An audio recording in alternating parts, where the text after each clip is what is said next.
ಧಾರಾಕಾರ ಮಳೆಯಿಂದ ಬೆಂಗಳೂರಿನಲ್ಲಿ ಆಗಿರುವ ಅನಾಹುತಗಳ ಬಗ್ಗೆ ಮುಖ್ಯಮಂತ್ರಿ ಸಿದ್ದರಾಮಯ್ಯ ಅವರು ಬಿಬಿಎಂಪಿ ಆಡಳಿತಾಧಿಕಾರಿ ತುಷಾರ್ ಗಿರಿನಾಥ್ ಅವರಿಂದ ಬಿಬಿಎಂಪಿ ವಾರ್ ರೂಮ್ನಲ್ಲಿ ಮಾಹಿತಿ ಪಡೆದು ಪರಿಹಾರ ಉಪಾಯಗಳ ಬಗ್ಗೆ ಸಲಹೆ ಸೂಚನೆ ನೀಡಿದ್ದಾರೆ.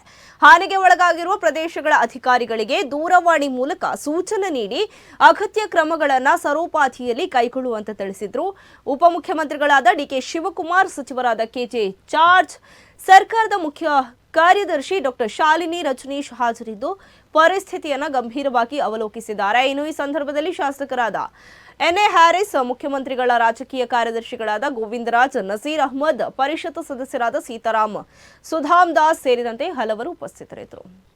ನಾವು ಈಗಾಗಲೇ ಬೆಂಗಳೂರು ನಗರದಲ್ಲಿ ಎಲ್ಲಿ ತಗ್ಗು ಪ್ರದೇಶಗಳಿದ್ದಾವೆ ಅಂತಕ್ಕಂಥದ್ದನ್ನು ಗುರುತು ಮಾಡಿದ್ದೀವಿ. ಸುಮಾರು 210 ತಗ್ಗು ಪ್ರದೇಶಗಳು ಸೂಕ್ಷ್ಮ ಮತ್ತು ಅತಿ ಸೂಕ್ಷ್ಮ ಅಂತೇಳಿ ಗುರುತು ಮಾಡಿದ್ದೀವಿ. ಈಗಾಗಲೇ 166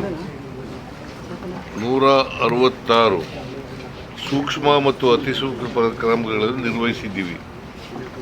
ಬಾಕಿ 44 ಸೂಕ್ಷ್ಮ ಮತ್ತು ಅತಿ ಸೂಕ್ಷ್ಮ ಪ್ರದೇಶಗಳ ತಾತ್ಕಾಲಿಕ ಕ್ರಮವನ್ನು ಕೈಗೊಳ್ಳಲಾಗಿರುತ್ತದೆ.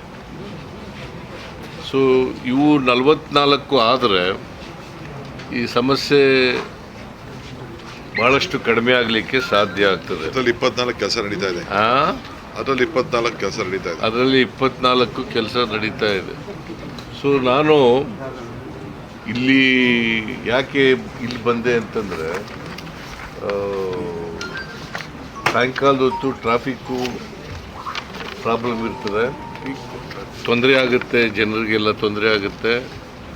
ಅದಕ್ಕೆ ನಾಳಿದ್ದು ಮತ್ತೆ ಕತ್ಲೆ ಆಗ್ತದೆ, 6 ಗಂಟೆ ಆದ ಕತ್ಲೆ ಆಗ್ಬಿಡ್ತದೆ. ಅಲ್ಲಿ ನೋಡೋಕ್ಕಾಗೋದಿಲ್ಲ, ಜನಗಳ ಜೊತೆಲೂ ಮಾತಾಡೋಕ್ಕಾಗಲ್ಲ.